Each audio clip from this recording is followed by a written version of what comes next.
Donc la première fois que le terme transmédia, alors pas transmédia storytelling, mais pour le coup transmédia a été prononcé, c'est en 91 par Marsha Kinder, qui avait écrit un bouquin autour des franchises Hasbro, alors Transformers, elle avait pris comme exemple, donc c'était dans les années 80, fin 80, début 90, et Nintendo, donc les Tortues Ninja, parce qu'elle avait un fils qui s'appelait Victor et qui avait l'habitude de se balader de plateforme en plateforme en fait pour retrouver ces personnages de Transformers et de Tortues Ninja.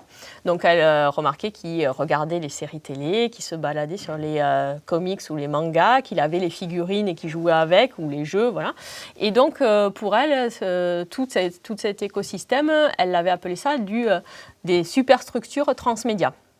Donc ça revêtait bien évidemment un caractère marketing assez fort, parce que le but, selon elle, c'était que les petits-enfants s'approprient l'univers, bien évidemment, mais achètent aussi les mangas, les comics, les jeux vidéo, regardent la série télé ou achètent les petites figurines. Donc il y avait déjà, je dis déjà parce que dans la définition de Jenkins, elle est sous-jacente aussi, cet aspect marketing est quand même assez sous-jacent. Donc, superstructure transmédia, alors là, pour le coup, à destination des enfants. Puis donc arrive Henry Jenkins, qui, pour la petite histoire, a prononcé, a énoncé la définition du transmedia storytelling après avoir vu la franchise Matrix. Donc, puisque la franchise cinématographique Matrix, c'est 3 films, mais il avait remarqué qu'il y avait tout un univers narratif global et cohérent qui avait été créé autour de Matrix et qui comprenait donc des comic books, des jeux vidéo, un MMORPG, donc c'est type of World of Warcraft, mais bon, dans l'univers de Matrix, et des séries animées.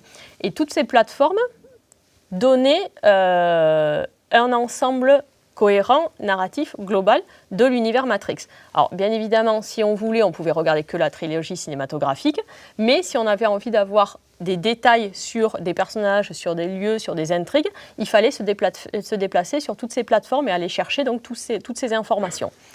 Alors, ce qui était intéressant, c'est que les frères Wachowski, bon à l'époque, parce que maintenant c'est les sœurs Wachowski, si vous avez suivi un peu, avaient pensé cette stratégie comme globale dès le début, et ils avaient fait des ponts, des passerelles entre toutes les plateformes. C'est-à-dire que si on jouait à un jeu vidéo, une des missions en tant que joueur, c'était d'amener une lettre à un autre personnage.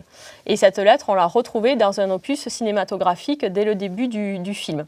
Donc si on regardait que les films, on ne savait pas comment cette lettre était arrivée à son destinataire, mais si on avait joué au jeu vidéo, on savait le chemin qu'elle avait parcouru. Voilà.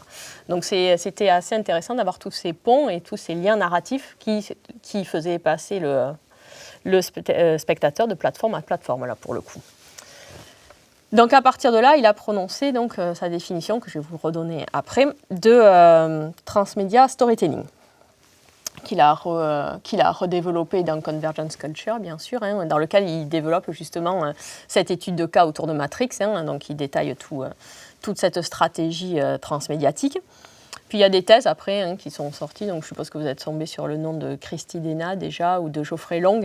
Donc eux, c'est assez intéressant parce qu'ils viennent du milieu professionnel.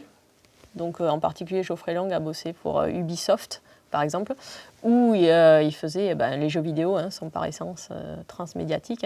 Donc il faisait déjà des stratégies transmédia, et donc il en a fait une thèse sur ces productions transmédia.